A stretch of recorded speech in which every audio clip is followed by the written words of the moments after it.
سلام سلام، صبحتون بخیر. ایشالله که روز خوبی داشته باشید.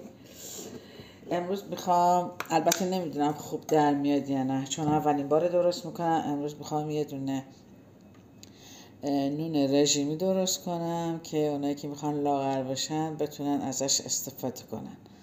3 قاشق ارده،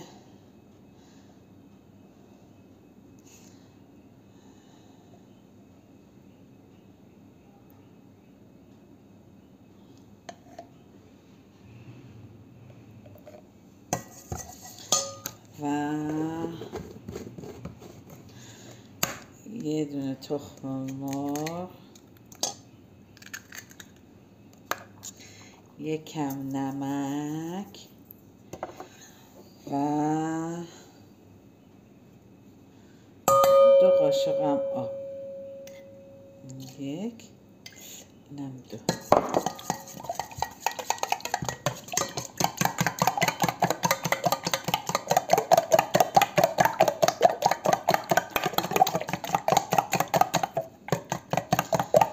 ببینم چی ازش در میاد. واقعیت داره که مثل نون میشه، چون منم یکی از دوستان بهم گفتم و میخوام درست کنم تا بتونم به جای نون ازش استفاده کنم.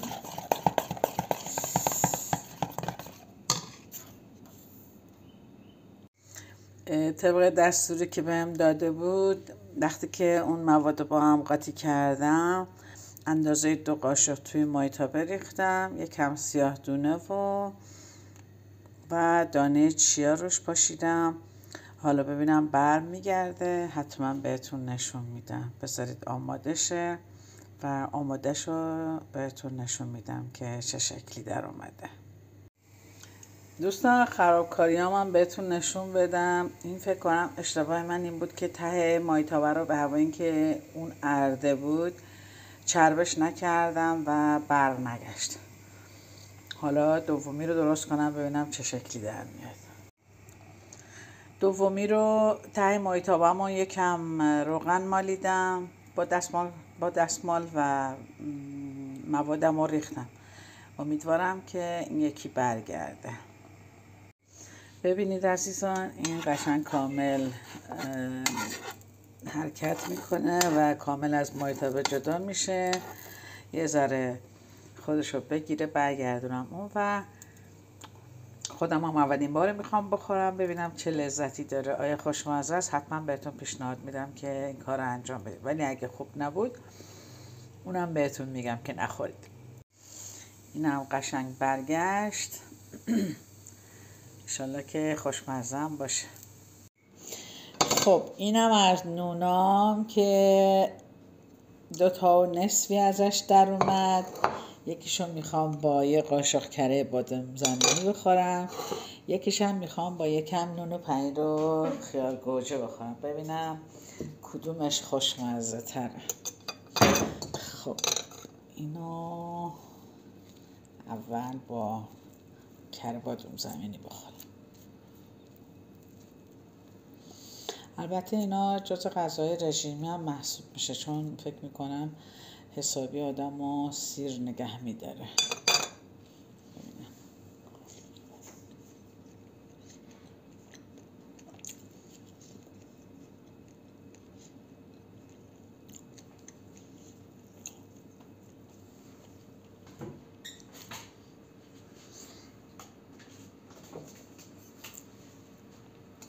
به نظر من اگه یه مقدار به این نون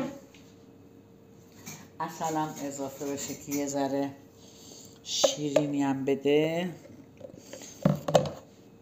فکر میکنم خوشمزه تر بشه. البته خب ذائقه ها مختلفه، ولی من احساس میکنم اگه یه ذره عسل بهش بزنم بهتر میشه خورد.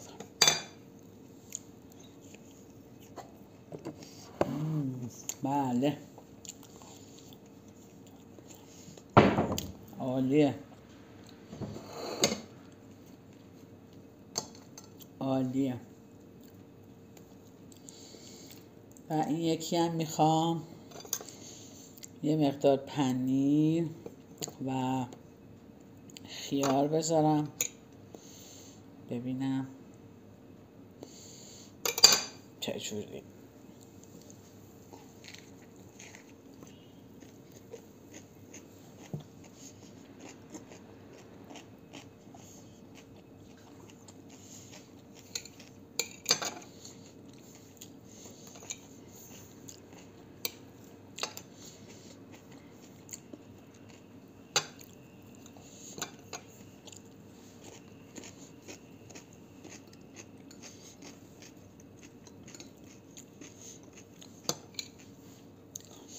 من چون خودم کلا پنیر دوست دارم و همین اینو با پنیر میپسندم.